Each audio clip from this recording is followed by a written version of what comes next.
Hallo und herzlich willkommen auf meinem Kanal. Ich freue mich, dass ihr wieder dabei seid. Heute esse ich mal Eis hier beim Erzählen.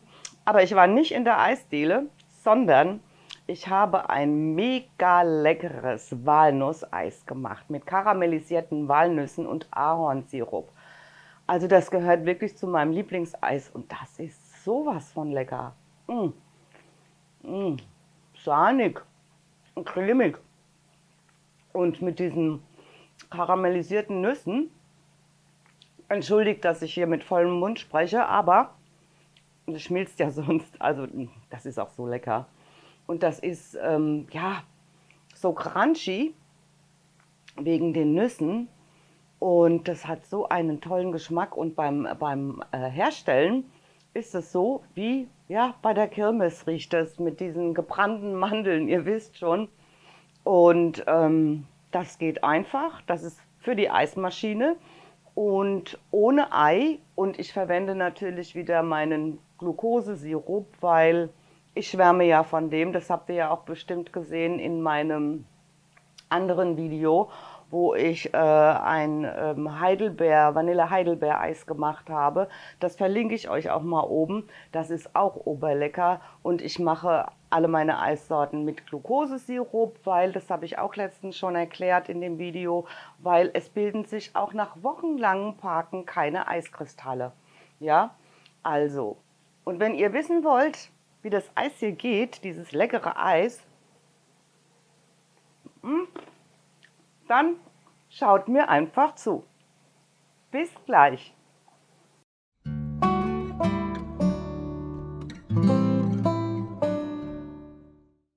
450 Milliliter Milch, 3,5% abmessen und 1,5 gestrichene Esslöffel Speisestärke nehmen und von der Milch nehmt ihr dann 3 Esslöffel ab und verrührt das mit der Speisestärke.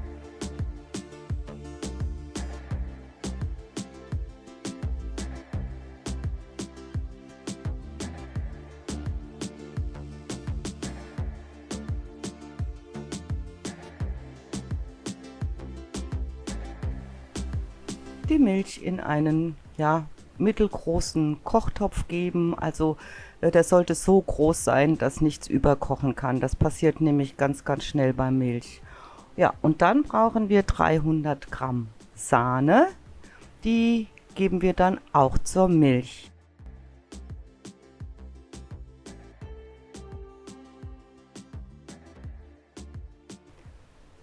Dann brauchen wir noch unseren wichtigen Glukosesirup.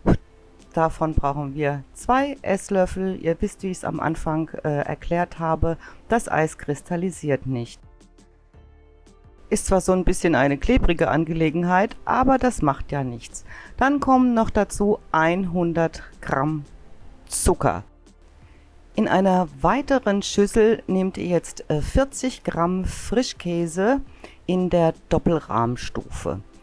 Und das Eis ist ja ein Walnusseis mit Ahornsirup. Und da gebt ihr jetzt 3 Esslöffel Ahornsirup dazu, zu dem Frischkäse und eine Prise Meersalz. Und das verrührt ihr dann ja, so, dass es nicht mehr so viele Klümpchen hat.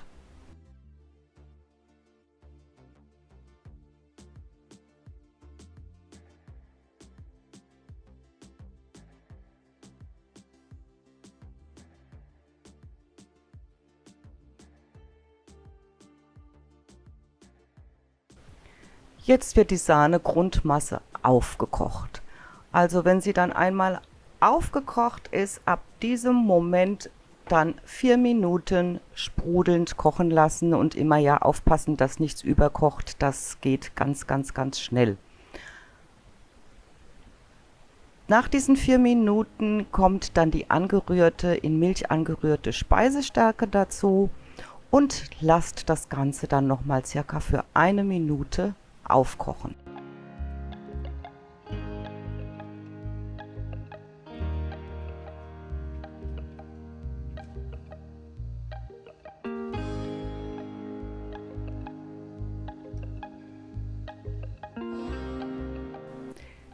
Die heiße Eismasse, die füllt ihr dann zu dieser angerührten, mit Ahornsirup angerührten Frischkäsemasse, rührt das alles schön glatt und gebt dann die restliche heiße Eismasse dazu und lasst alles so ein bisschen dann abkühlen bei Zimmertemperatur.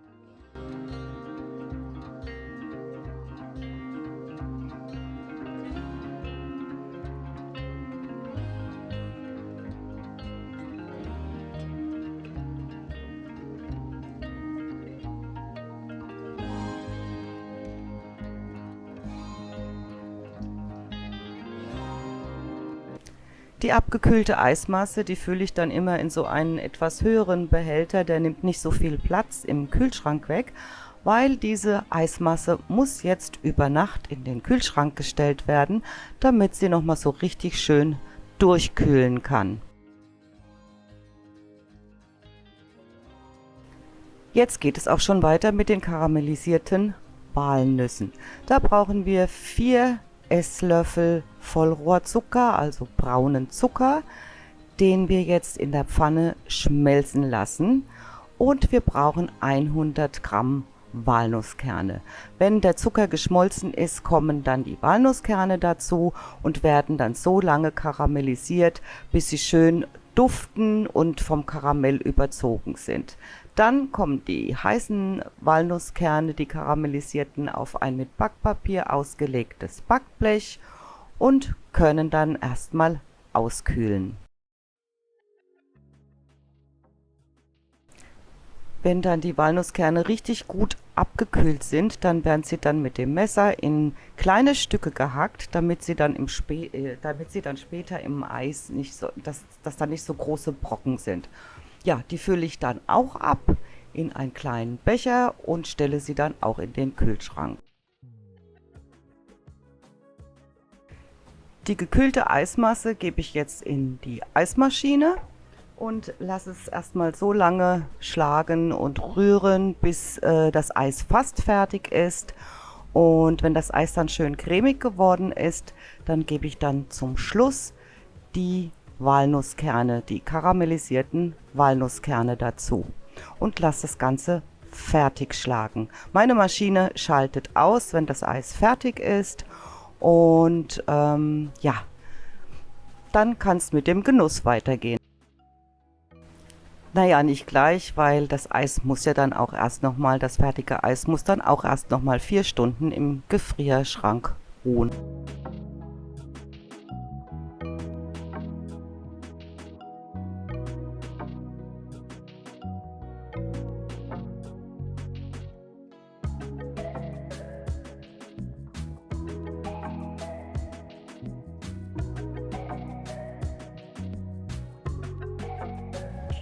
So, das Eis ist fertig und es ist richtig schön cremig geworden. Lecker.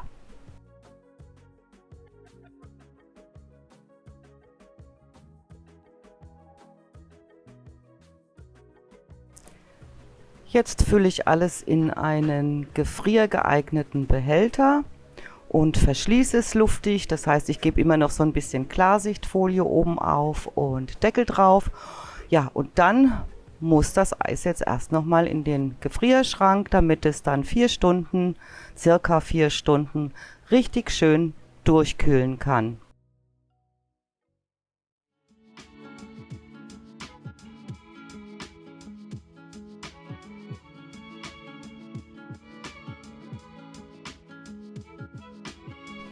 Ja, ich habe immer so ein paar Eiswaffeln zu Hause, Tüten oder Schälchen und darin lässt sich das Eis auch richtig schön servieren. Ach, schaut mal, wie cremig und ja, sahnig das geworden ist.